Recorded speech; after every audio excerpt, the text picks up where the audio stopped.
So we're going to start off today with getting the most out of your iPhone, including some tips and tricks. Firstly, what makes an iPhone different from other smartphones? Apple is one of the most powerful brands in the entire world and has a current global success as it is largely thanks to its smartphones. While the original iPhone was not the first device to have a touchscreen, it was the first that was made using materials that allowed it to be intuitive and easy. Although there are now many other brands and lots of models of smartphones on the market, iPhones are still very well known for their luxury feel, quality materials, sleek design, and also its great performance. Something called the Apple ecosystem allows for better software optimization and ease of use.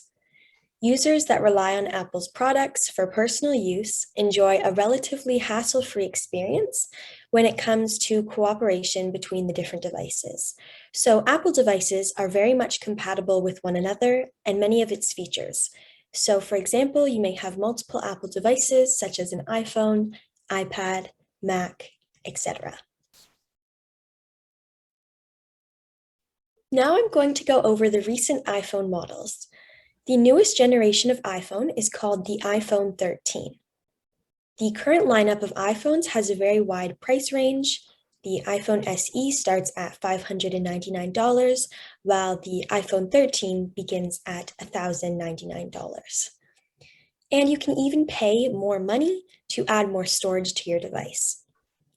The iPhone SE will do everything you could need, but it does have the smallest screen display at 4.7 inches. The other iPhone models have larger displays and more features, for example, ultra-wide cameras and even wireless charging available. And here's an image of all of the different models, or a few of the different models available currently.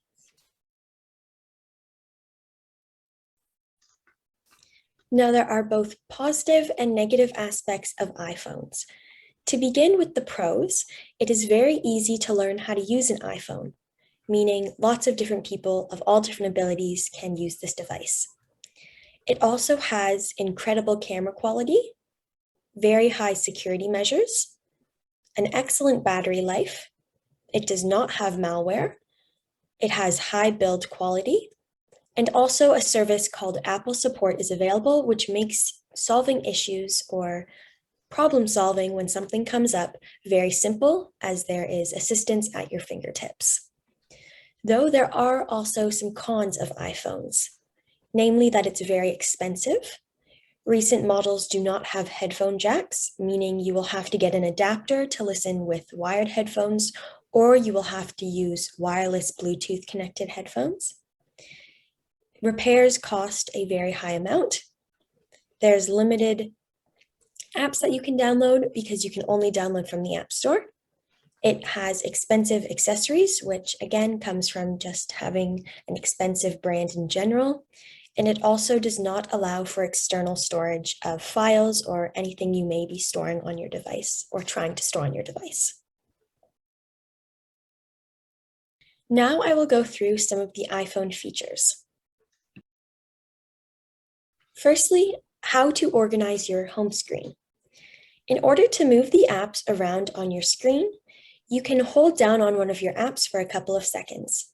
Then you will see all of the apps begin to shake or vibrate a little bit, and it's just a slight movement, but that's how you know that you can then move around the apps however you want by simply dragging it around the screen with your finger. In order to delete an app, click the minus icon in the top left-hand corner of the app that you would like to remove. For example, you can see all of these little minus signs in the top corners, and by clicking on that, you can then delete it. You can also drag apps on top of each other and create categories for them. For example, if you want to make a folder for banking or social media. So if you use many types of social media, you can drag them all together and put them in one place so they're easy to find. So for screen brightness, it's a very straightforward feature that allows you to adjust how bright your screen is, and therefore what you see, the light coming off of your screen. And if you're outdoors in bright light, it's recommended that you increase the brightness to see the screen better. Whereas if it is dark or you're indoors, then you may want to decrease it so that you can see the screen. In order to quickly adjust your screen's brightness level, swipe up from the bottom of the screen to open the control center. To adjust your brightness settings, go to Settings and then the Display and Brightness section. You can even switch between light and dark mode. And also turn on night shift to help decrease eye strain when using your phone at night. So this is a feature that will change the light coming out of your phone when it's close to your bedtime, just to make sure that your eyes aren't being strained. And it also helps you go to sleep quicker just because blue light can be bad for you right before you rest. Next, how to take a screenshot. If you want to take a photo of exactly what's on your screen and capture what you're seeing, you can take what's called a screenshot. On newer iPhones, click down on the volume button and the power button at the same time to take a screenshot. And if you're on an older iPhone, click down on the power button and the home button at the same time. After you have completed these clicks, you will find the screenshot saved in your photo gallery. Another feature is the display zoom, text size, and bold text. These are all features you can add on your iPhone to have an easier time reading off of the screen. In order to change or turn on this feature, go to Settings and then Display and Brightness. If you turn on display zoom, it makes everything on your screen larger so that you can see it better. And the text size and bold features help make the text even larger and much easier and clearer to read.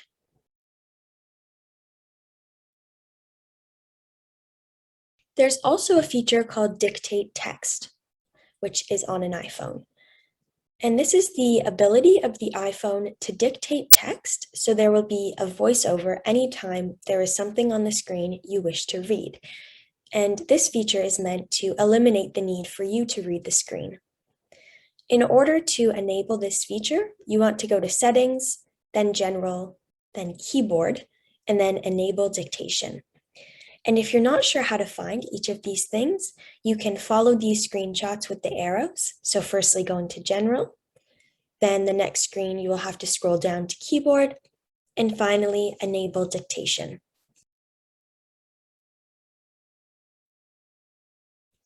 Another great feature is Siri. This is a virtual assistant that you can ask questions to or ask her to complete tasks as well. For example, you can ask Siri to set an alarm or even ask about the weather. This feature can be accessed as easily as saying, "Hey Siri," and then Siri will pop up and you can ask her whatever you need. So if you say, I'm not going to say it again because then it's gonna start talking to me again. But if you try to talk to her, then you can ask her whatever you need. And from there, if you don't have Siri, I hope she doesn't hear me. If you don't have it enabled already on your iPhone, then you want to go to Settings and then go to Siri and Search Category, and then click on Enable Siri. You can also activate Siri by holding down the home button if you have one based on the model of your iPhone. So this is the circular button at the bottom of your device. You can even watch a past webinar on Siri and other AI assistants by clicking on the link in the slideshow once you receive a copy if you're interested in learning even more about this feature. Another great thing about iPhones is that they have something called Find My iPhone. And this is a feature that should be defaulted to being turned on your Apple devices. And what it is a locator tool that helps you to find your phone if you ever misplace it. In order to enable Find My, go to your settings, click on your name that appears at the top of your screen, and toggle on Find My. There's also a past webinar on this feature for both Apple and Android devices, and you can again click on the link once you receive a copy to learn more. And here is a screenshot showing what Find My looks like. You'll be able to see where your device is located on a map, and you can also see other people's if you have your friends on Find My, so that you can also help them find a lost device, or if you just want to know where they are. There's also the Health app, which is always pre-installed on iPhones, and it helps you to track things related to your health, like how many hours you sleep each night, and even how many steps you've taken. This can be very helpful information for people trying to stay healthy and fit, and you can also track, schedule, and make goals for sleep, log and track any physical or mental symptoms you may have. You can track your workouts, steps, and other physical activity. You can search through your health history and also create a mobile medical ID card in the case of an emergency where EMS will be able to activate it and learn about who you are and any medical conditions you may have, as well as medications you may be taking, only if you would like to. Some people don't feel comfortable sharing this information, but you can do so if you're worried about being found in an emergency situation, and that could be helpful. Next, I will go over scanning documents by using your iPhone's camera. If you would like to scan a document, you can open the Notes app and then select a note or create a new one. From there, you click on the camera button and tap on Scan Documents. You then want to place your document in view of the camera. If your device is in auto mode, your document will automatically scan. You can toggle on and off auto mode when in the camera for scanning documents. You can then tap Save or add additional scans to the document. You can even watch a past webinar on scanning with your phone or tablet by clicking on that link. And here is a picture showing the different steps. So you first go into your Notes app, then you will open camera and click on Scan Documents, and then it will pick up the document and put it into a file format so that you can use it in whichever way you would like to do so. The next feature is Apple Pay and Apple Wallet. This is a feature for iPhones that allows you to pay for services, products, wherever you are, with your phone instead of having to bring a card with you everywhere you go. Apple Wallet is, of course, a virtual wallet, and it is another Apple application that allows you to store things like credit and debit cards, boarding passes, event tickets, store cards, and more. For example, some people were using Apple Wallet to keep their vaccination passes or receipts, and this allowed them to easily access it. And we do, again, have another webinar that you can watch linked below because there are some more in-depth things you should know about it if you're interested in setting it up and using it.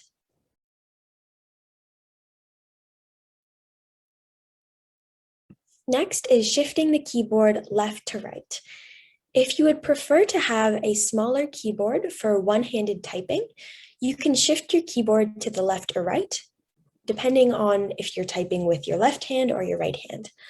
You can do so by clicking on Settings, then going into General. On this screen here, you will find General. It has a little gear icon. Then again, you go into Keyboard. From there, you go to one-handed keyboard, and then you pick which way you want it to be oriented, and you can also disable it as well. There's also the option to create text replacements or shortcuts on iPhones. And this is an easy way to type much faster. And this is through replacing text or having shortcuts.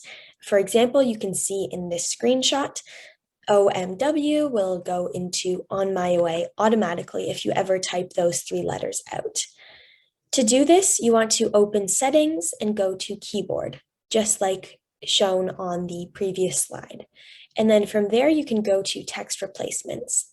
From there, you can add in abbreviations that will autocorrect to the words or phrase you're choosing to write. So you just have to type a few letters and it will change into whatever you set it to. And then again, there's an example to the right on the screen.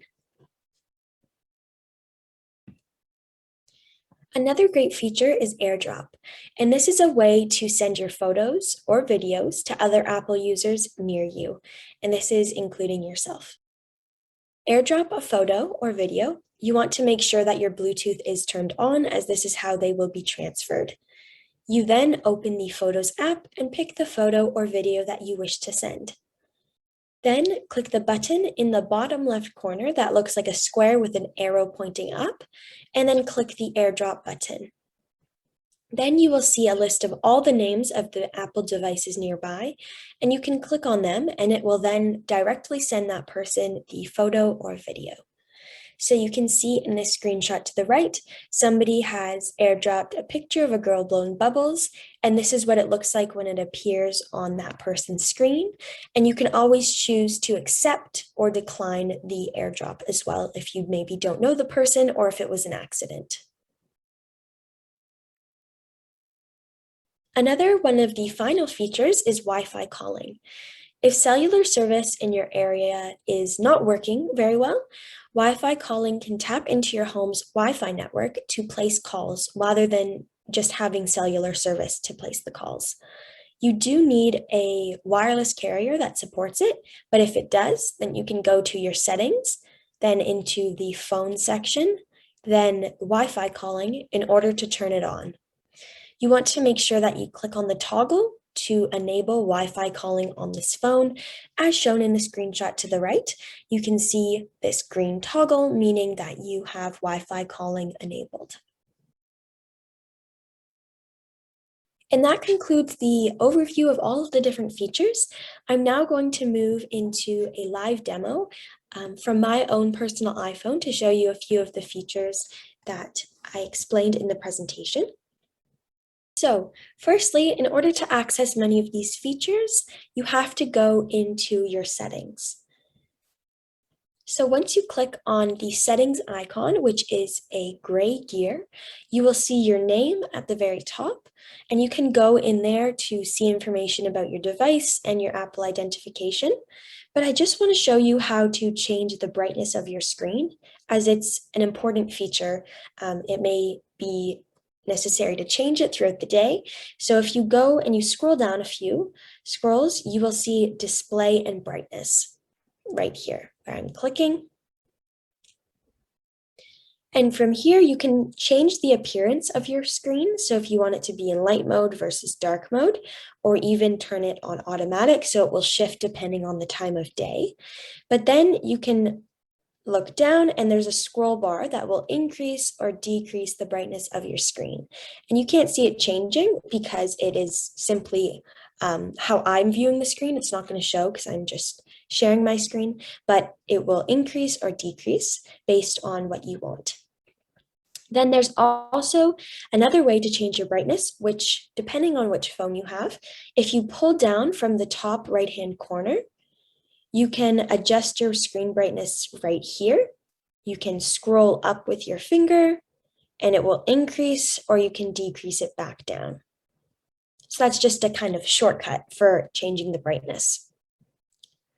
Then another feature is the text size and also bold text as well. So if I go into text size, it will just simply give you the option to adjust it to your preferred reading size. So if you just want it to be the standard set one, it's in the center, but if you want it to be larger, you can see the text size is changing, which can be super helpful if you may have any sort of vision impairment, or if you just prefer to see things on a larger scale as well, you can just change it however much you want. And then you can also bold the text by just clicking on this toggle right below text size, and that will make everything a bit more clear and obvious to see. So it just makes it a bit more visible, and you can always turn it off as well if you don't prefer that. And then another feature is Siri. So I already have Siri enabled, meaning if I say, hey Siri, or if I hold down on key button, then I will be able to enable it. I guess I turned off my Hey Siri. I have my Hey Siri disabled. So this is all of the functions of Siri. You can change whether or not you want Hey Siri to enable the function. You can also choose if you want to be able to click on the side button to enable Siri. And then if you want Siri to be a possible feature when your phone is locked, you can also turn that on. Then you can even change the language of her voice, the type of voice, the way that she responds, whether Siri announces calls and notifications, and then also your name. So this is a super helpful section as it will allow you to turn on the very helpful voice assistant that Apple provides its users. So finally, that concludes the live demonstration, but I do want to say thank you so much to everybody for listening today. And if you would like to learn this session with a Cyber Seniors mentor, please go to our website or call our phone number to register for a one-on-one phone session. We do also host weekly tech drop-in sessions from 2 to 3 p.m. Eastern Time every Thursday, and of course, everyone is welcome to join in. And finally, if you would like to donate to Cyber Seniors, you can always go to that link to make a donation. So thank you so much, everybody.